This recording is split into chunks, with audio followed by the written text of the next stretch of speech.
Muy buenos días a todos y todas, estimados estudiantes de la Facultad de Medicina. Es un honor estar compartiendo esta pequeña conferencia con ustedes.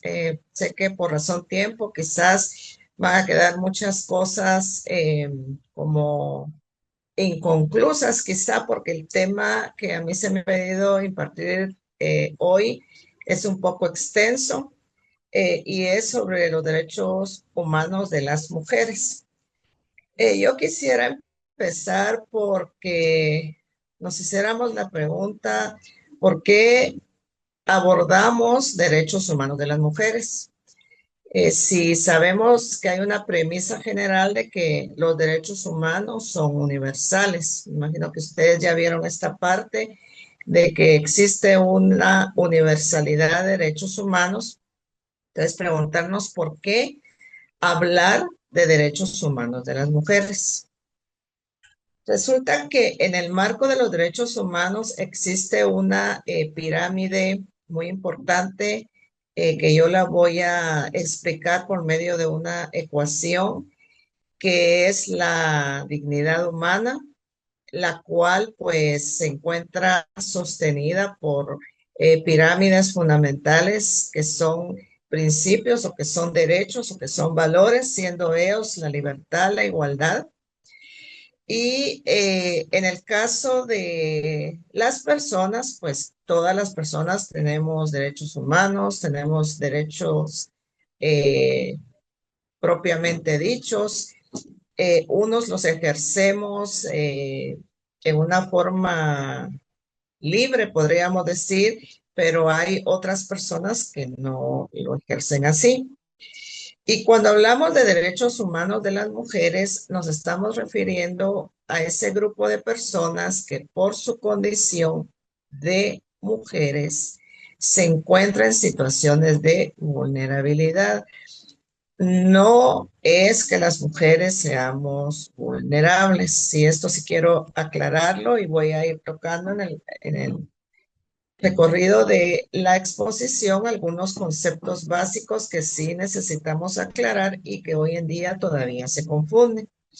Las mujeres no somos vulnerables. Las mujeres nos encontramos en una situación de vulnerabilidad frente a nuestros derechos humanos.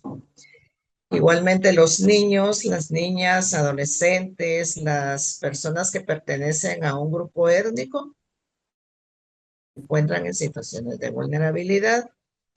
¿Y qué es lo que podemos extraer de esta situación de vulnerabilidad? ¿Por qué decimos que nos encontramos en esa situación?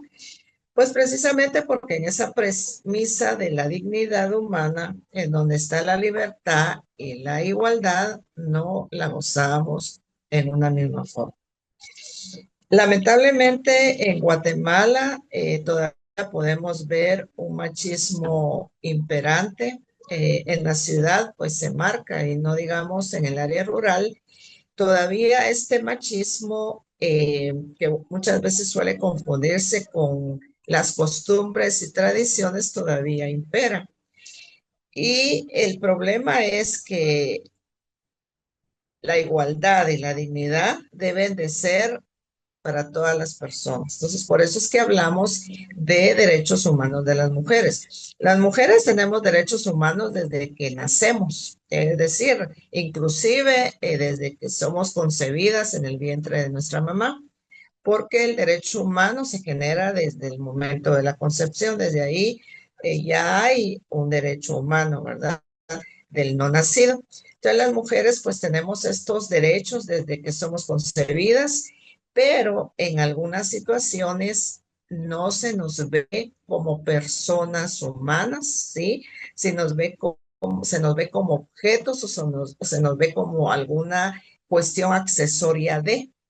Y lamentablemente en Guatemala toda esta condición está rodeada por un androcentrismo. ¿Qué es androcentrismo? Pues el androcentrismo es una parte del machismo en donde todo lo de la vida cotidiana, las leyes, las políticas que el Estado va adoptando, van siendo aprobadas, pero van siendo aprobadas alrededor de las necesidades de los hombres. Es decir, no se ven, se evalúan las necesidades de las mujeres, sino se evalúa únicamente las necesidades de los hombres. Y lo podemos ver en muchas acciones, por ejemplo, ustedes están en el campo de la medicina. Es muy importante que cuando el Estado de Guatemala inaugura un hospital o un servicio de salud, pues únicamente no se tomen en cuenta solo las situaciones de necesidad de los hombres. Aquí hay que ver quiénes van a acudir a este centro de salud y a este hospital. Por ejemplo, las camillas no pueden ser únicamente bajo la estructura anatómica eh, catalogada desde el punto de vista de los hombres, no. Hay anatomía diferente para las mujeres, necesidades diferentes para ellas, por ejemplo, en el momento del parto, ¿verdad? Son situaciones de analizar. Entonces, lamentablemente en nuestro país todavía hay un machismo imperante. Entonces, para volver a recapitular del por qué hoy yo les vengo a hablar de derechos de las mujeres, no es porque yo sea mujer, ¿sí?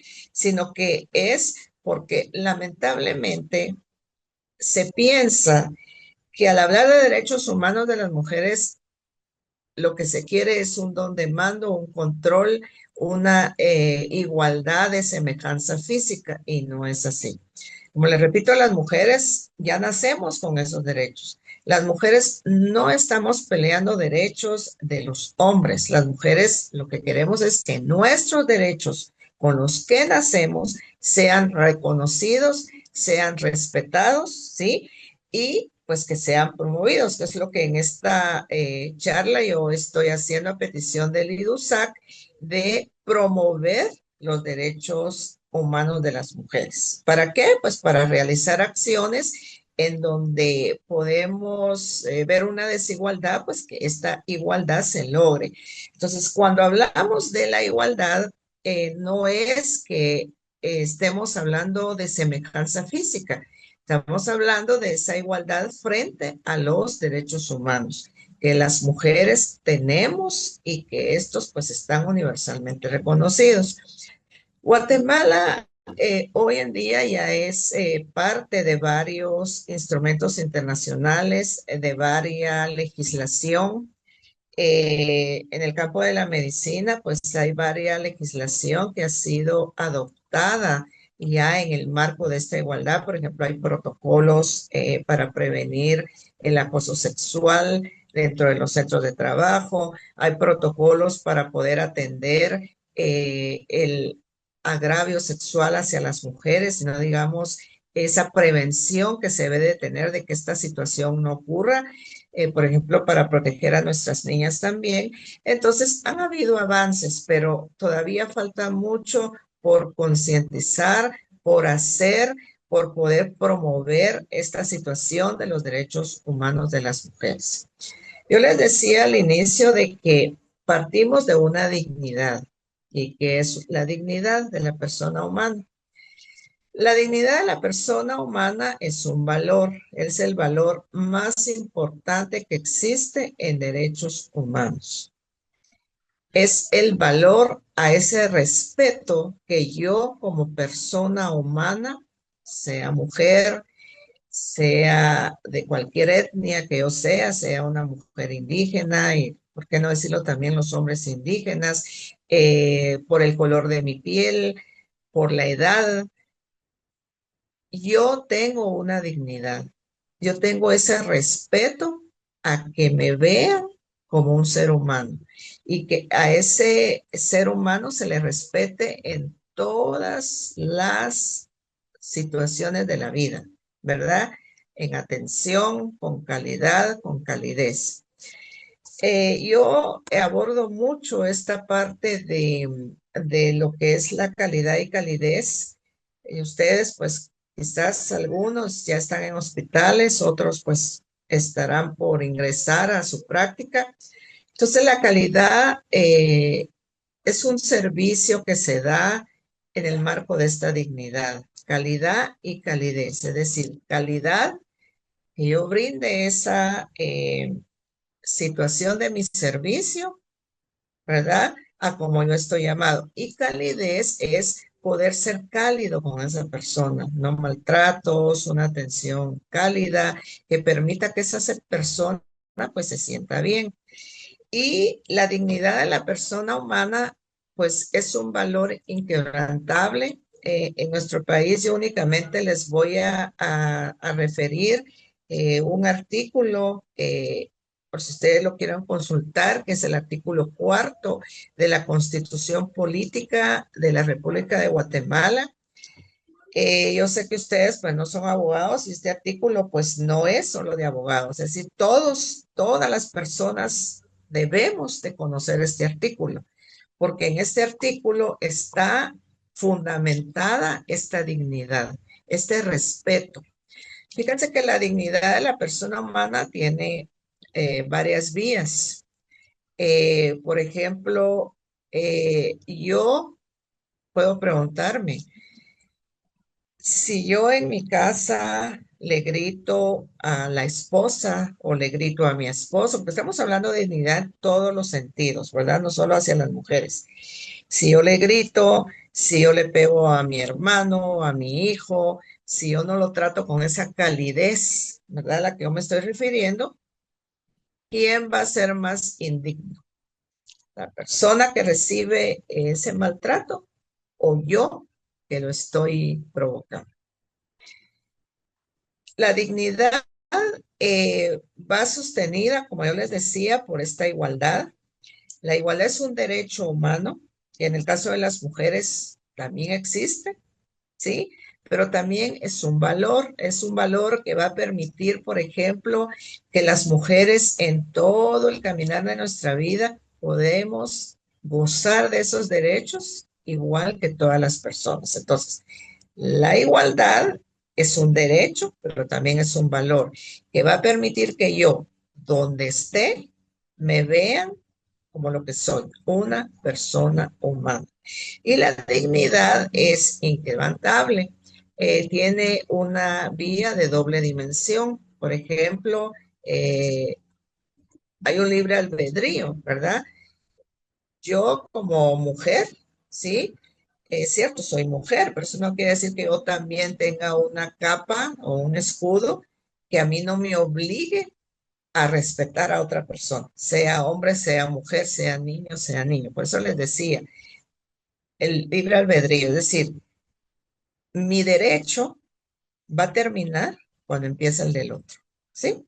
Si yo estoy en un centro de atención, de asistencia médica, mi derecho como persona va a terminar cuando está empezando el de ese paciente que llega a pedir una asistencia. En el caso de las mujeres, fíjense que yo quisiera tocar una situación que se da, o bueno, se daba, no sé, ahorita pues se ha mejorado mucho esta atención, que es cuando las mujeres pues van a dar a luz a un bebé. Eh, por ejemplo, en el seguro social, pues ahí no hay una atención como individualizada. En los centros privados, pues es diferente. Ahí inclusive permiten que el esposo llegue a acompañar a la futura mamá. Pero en el ICSI, me imagino que en los otros centros hospitalarios así es. Pero fíjense que habían a veces quejas de que cuando las mujeres llegaban a dar a luz y con este tremendo dolor ellas lloraban, pues habían como situaciones en que les decían, bueno, aguántese, aguántese porque usted se lo buscó.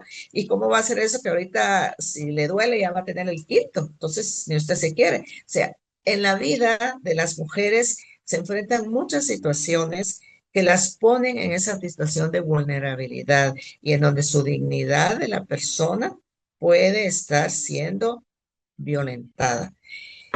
Cuando hablamos de derechos humanos de las mujeres, como les dije al inicio, no es porque las mujeres estemos peleando una igualdad física con el hombre. Cuando hablamos de derechos humanos de las mujeres es precisamente porque queremos que esa igualdad que pueda ser que esté no en forma horizontal, porque la igualdad sí debe de estar en forma horizontal. Imagínense ustedes una balanza, ¿sí? Si esta balanza está un poco inclinada, en el caso de las mujeres, quiere decir que la igualdad no se está dando en una forma idónea. Entonces, es aquí donde viene este problema, ¿verdad? La vulneración a lo que es la dignidad. Existen muchas situaciones también en la vida cotidiana en donde podemos ver que esa igualdad no se está dando de una forma efectiva. Yo ya les mencionaba el artículo cuarto de la Constitución Política de la República de Guatemala. En este artículo que ustedes también pueden, yo les insto a que lo lean, podemos encontrar también la igualdad, ¿verdad?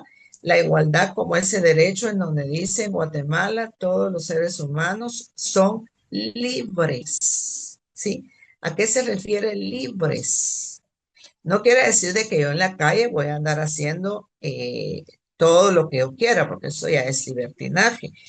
Como les repito, mi derecho termina cuando empieza el del otro. Entonces, cuando la Constitución expresa en Guatemala todos los seres humanos, fíjense bien, todos los seres humanos, se refiere a hombres, mujeres, niños, niñas, personas de la tercera edad, personas con algún tipo de capacidad diferente a la mía, las personas indígenas también entran aquí y lo voy a citar también, personas con preferencia sexual diferente. Lo digo porque es parte de ese artículo cuarto de la Constitución. Entonces, cuando la Constitución establece en Guatemala todos los seres humanos son libres, ¿sí? Libertad, yo puedo ejercer mi libertad de pensar, de expresarme, yo sea mujer o sea un hombre o sea un niño, tienen derecho también a expresarse. Eh, Tengo libertad de ir a donde yo considere, por ejemplo, que puedo ir, ¿sí? No por el hecho de ser mujer no voy a poder salir. Tengo esa libertad de poder hablar, libertad de participar, por ejemplo, participar en elecciones. Media vez yo llene los requisitos para poder optar a un cargo, yo puedo optar a ese cargo. Tengo la libertad de optar a una profesión. Fíjense que en el área rural las mujeres no estudian muchas veces. ¿Por qué? Porque existe un rol, vuelvo al machismo. En el machismo está, ya les decía yo, el androcentrismo. Y en cuanto a que todo gira alrededor del hombre, las necesidades solo giran alrededor del hombre, no hacia las mujeres. Entonces, en el área rural, porque aquí en Guatemala, pues esto ya se ha superado en la ciudad, pero en el área rural hay muchas todavía comunidades donde las niñas no son mandadas a estudiar. ¿Por qué situación? Porque se dice, bueno, ella para qué va a estudiar, ¿sí? Si su rol, fíjense bien, el rol en esta sociedad de esta niña es casarse para tener hijos y ahí quedarse, dedicarse a la casa, ¿sí? Entonces, cuando yo les digo libertad es porque esta niña tiene también la libertad, ese derecho de estudiar y el día de mañana pues ser una profesional, pero muchas veces no es así, porque lamentablemente a las mujeres, lo repito, se nos ve como un objeto accesorio de, ¿sí? Y que no puede avanzar más allá. Entonces, el machismo, que ya les decía, está plagado por un androcentrismo, también tiene dos variantes que se ve en esta parte de la libertad, que es la ginopia. ¿Y qué es la ginopia? Es cuando no se valoriza las aptitudes de las mujeres, ¿sí? Voy a decir una expresión que se da en la vida cotidiana yo la he escuchado. Por ejemplo, vamos en una carretera o va alguien manejando y se atraviesa y dice, no tiene que ser una mujer la que va manejando. Es mujer la que se atravesó. Y muchas veces es un hombre el que va manejando, el que va conduciendo. Y también está la misoginia. La misoginia es toda manifestación de odio, ¿sí? De odio, puede ser verbal, puede ser físico, puede ser sexual, que se da hacia y en contra de las mujeres. Por ejemplo, eh, qué feo te cae ese vestido, hoy la vecina luce mejor que tú, qué gorda, qué fea. Esa pobre no va a poder llegar a ese cargo público porque es mujer. Esas son desvalorizaciones, ¿sí? En donde se plasma la ginopia y en donde se plasma la misoginia. Situaciones de menosprecio, de desvalorización para esa mujer.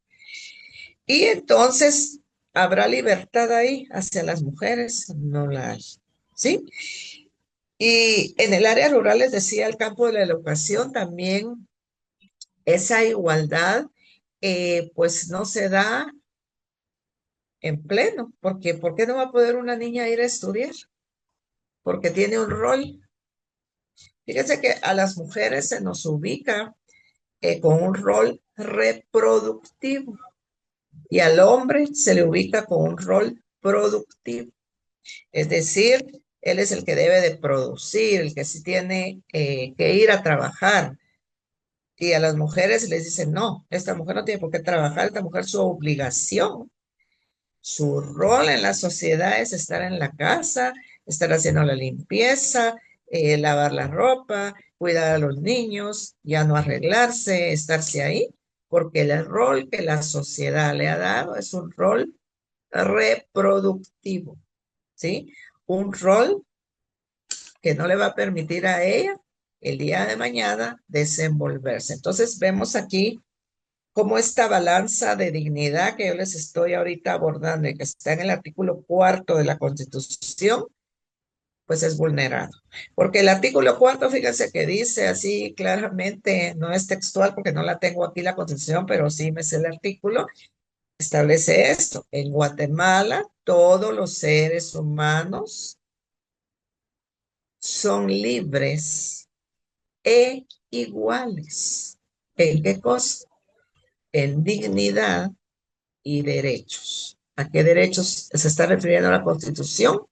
A los derechos humanos, a todos los derechos humanos. ¿Y a qué está también protegiendo este artículo? A la dignidad. Es decir, yo, aunque sea mujer, tengo una dignidad con la cual nací y con la cual debo evolucionar en mi vida, ya sea social, en mi vida privada, en todos los ámbitos de mi vida. Entonces, hay muchas situaciones en donde estos derechos humanos pues son vulnerados.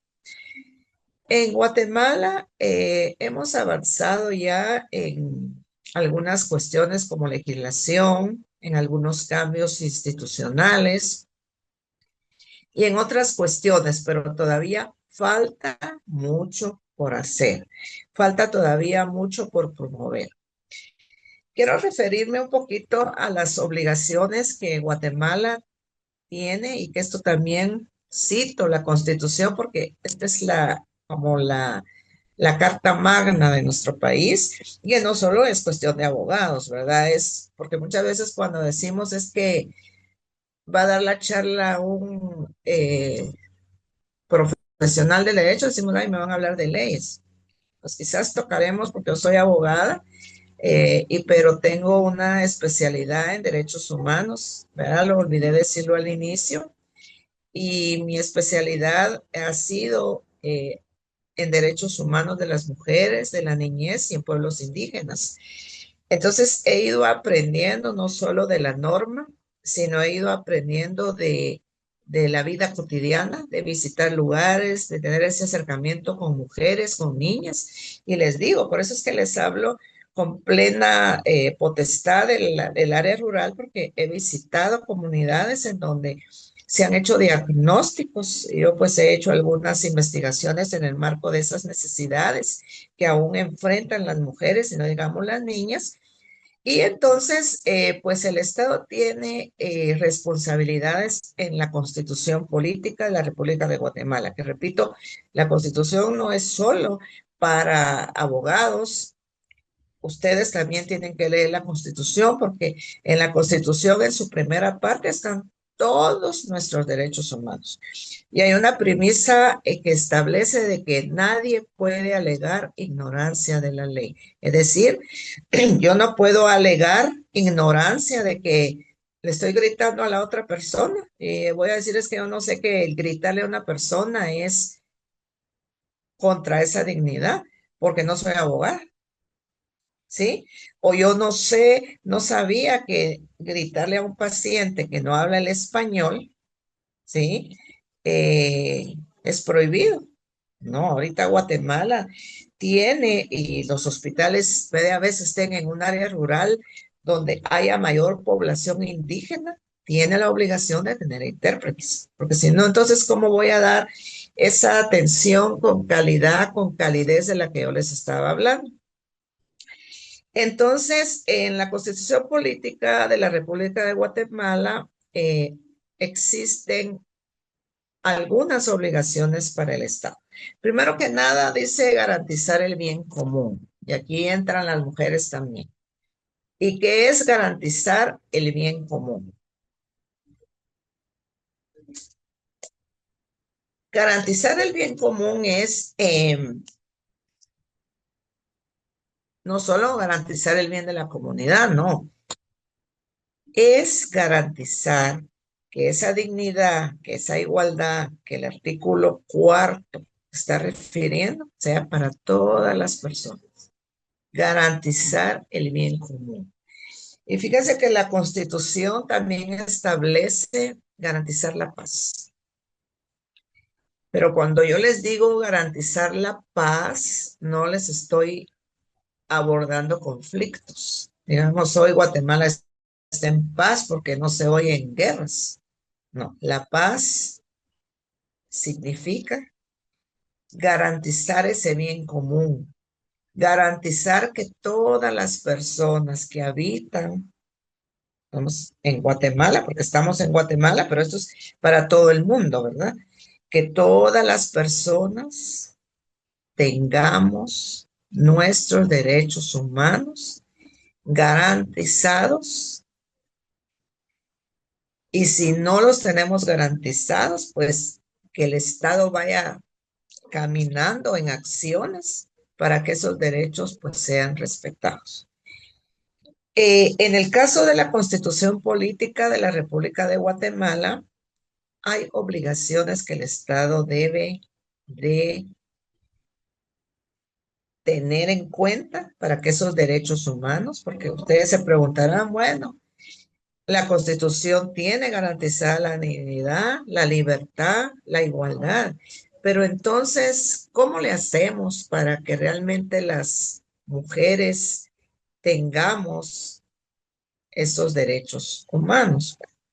El Estado tiene su primera obligación, que es la de respetar. ¿Respetar qué? Los derechos humanos de todas las personas.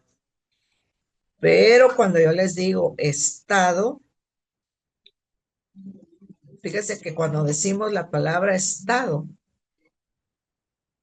traemos a la mente al presidente, a la vicepresidenta, a los diputados del Congreso y pensamos que solo ellos son Estado. Recordemos que Guatemala tiene tres poderes: legislativo, ejecutivo y judicial. Unos hacen las leyes, que es el Congreso; el ejecutivo, pues las políticas para poder avanzar, ¿sí? Y el judicial, que es el que administra la justicia.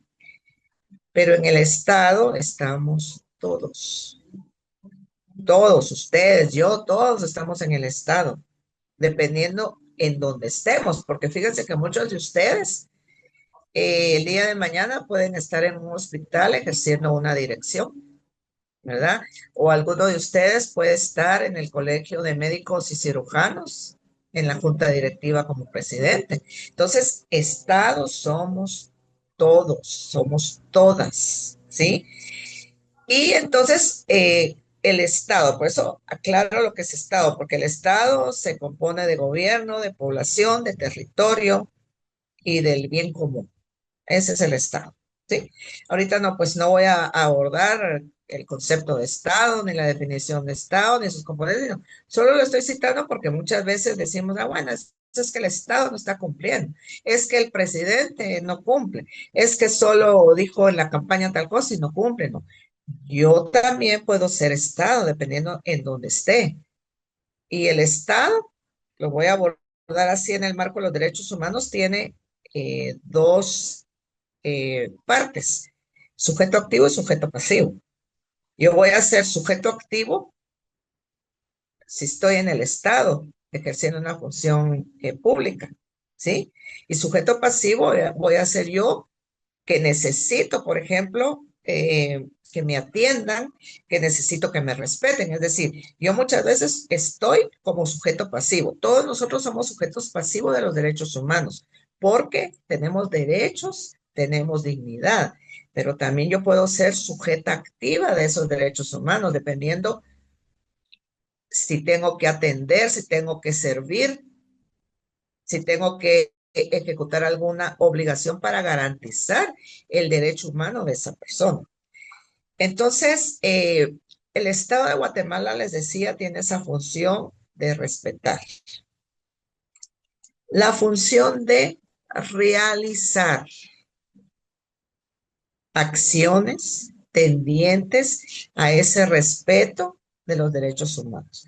¿Cuáles, por ejemplo? Bueno, ya les decía, en Guatemala ya se realizaron algunas acciones, pero falta mucho por hacer todavía. ¿Sí? A las mujeres todavía se nos ve así como accesorias como de la casa, con ese rol equívoco de ser solo reproductoras, con un rol sexual, ¿verdad? Entonces, les decía, obligación de respetar, de realizar, garantizar los derechos humanos. ¿Por medio de qué lo va a garantizar? De esas acciones, de que realmente se dé ese respeto a los derechos humanos. Y en este caso estamos hablando de derechos humanos de las mujeres. ¿Cuál es la otra obligación? Promover. ¿Promover qué? Los derechos humanos de todas las personas. ¿Cuáles? Los que aún se encuentran en situaciones de vulnerabilidad. Repito, las mujeres no es que seamos vulnerables. Hay muchos en ese machismo, fíjense que hay muchos estereotipos. Un estereotipo es algo que yo creo como cierto, ¿sí? Que se ha asignado a una persona y que yo lo doy como cierto sin antes evaluar si es verdad o no, ¿sí? Y, por ejemplo, en el caso de las mujeres hay estereotipos de que somos lloronas, que somos débiles, que somos vulnerables, que no podemos avanzar más allá porque somos mujeres, ¿sí? Y hay muchos estereotipos que no permiten avanzar en el caso de las mujeres. Por ejemplo, yo ya les decía, hay muchas situaciones que en Guatemala se han dado para poder promover estos derechos humanos. Por ejemplo, esta charla, medicina, que bien que esté realizando en el marco de la Universidad de San Carlos esta promoción a los derechos humanos. Y el IDUSAC, pues que hace esta labor muy valuable. Yo realmente admiro mucho al IDUSAC. Aprovecho para enviar un saludo a todos, al director, el doctor Sergio Morales, y a todas las personas ahí que todos los días, créanme, andan en esta promoción dentro de la Universidad de San Carlos de Guatemala para que los derechos humanos realmente sean no solo una parte teórica en nuestro país, sino que realmente sea una parte práctica y que ese artículo que la Constitución política está regulando en su artículo cuarto realmente se ejecute y no solamente sea teoría, ¿verdad? Entonces, estas formas de obligación que tiene el Estado debemos de hacerlas valer, estemos donde estemos. Fíjense que también ustedes se podrán preguntar, bueno, está la Constitución, ya tenemos normas, pero ¿qué hacemos entonces para que a las mujeres realmente se nos vea como personas humanas? Pues hay varias formas de cómo el Estado de Guatemala ha sido instado a poder avanzar, ¿sí? En estas formas de las obligaciones que tiene y que muchas veces tiene que pedir cooperación internacional para poderlas realizar, ¿verdad? Por ejemplo, en cuestiones de recursos. Hay estándares internacionales que establecen cómo yo puedo lograr, ¿sí? Promover, realizar y que realmente se dé el respeto a los derechos humanos, en este caso de las mujeres, y es por medio de la educación. Está, por ejemplo, la educación. ¿Educación en qué? Educación en derechos humanos. Hoy los colegios, por ejemplo, desde que los niños y niñas son pequeños y son pequeñas, deben de dar a conocer que las niñas también son personas humanas. El día de mañana van a ser mujeres. Pero desde ahí empieza la base, educar. Pero también viene la otra que es educarme. Yo debo de transformarme. Yo debo de cortar de raíz ese machismo que traigo quizás desde mi casa. Quizás muchos de nosotros tenemos abuelitos que vivieron en una época en donde se miraba como normal que una mujer no trabaje, pero esto en la evolución de los derechos humanos ha ido cambiando, ¿sí? Entonces, ¿qué tenemos que hacer? Desconstruir lo construido, cortar. Yo debo de ser el cambio.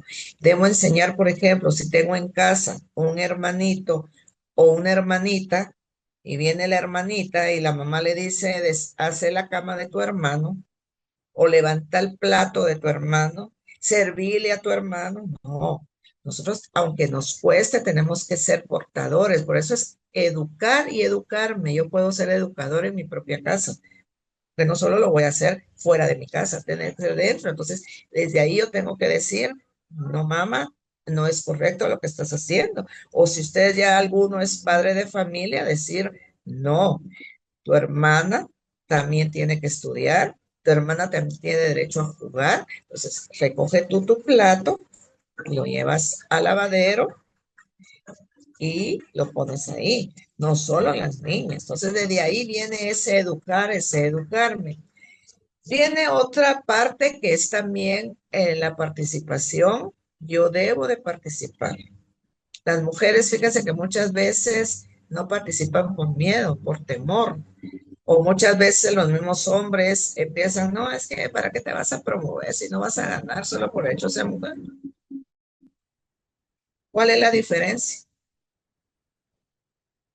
Lo único que a las mujeres nos hace diferentes a los hombres, porque aquí es una diferenciación física, es lo anatómico, ¿sí?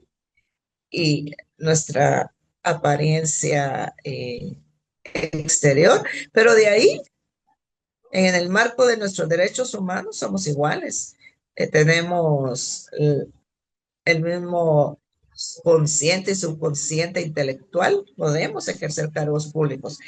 Entonces, la participación es importante, pero también el participar cuando, por ejemplo, hay elecciones en nuestros colegios o las elecciones políticas. Por ejemplo, ¿cómo voy yo a después estar cuestionando que el presidente y la vicepresidenta no me parecen si yo no voté? No yo debí acercarme a ese voto, ¿verdad? También parte de la participación es participar en charlas. Por ejemplo, ustedes pueden hacer promoción desde medios medicina con sus pacientes, ¿verdad? Dentro de los hospitales, cuando ya estén en sus prácticas o si ya están, cambiar todo ese rol, ¿sí? Y también viene la rendición de cuentas. Aquí voy a extenderme en el sentido de que Guatemala constantemente es evaluado sobre lo que hace en el marco de Guatemala. Fíjense que ya es parte de muchos instrumentos internacionales, muchos, en donde se ha comprometido precisamente a ese respeto a los derechos humanos, respetar, a ese garantizar, a ese realizar y a ese promover, que son las obligaciones que Guatemala pues tiene en el marco de esta realización a los derechos humanos.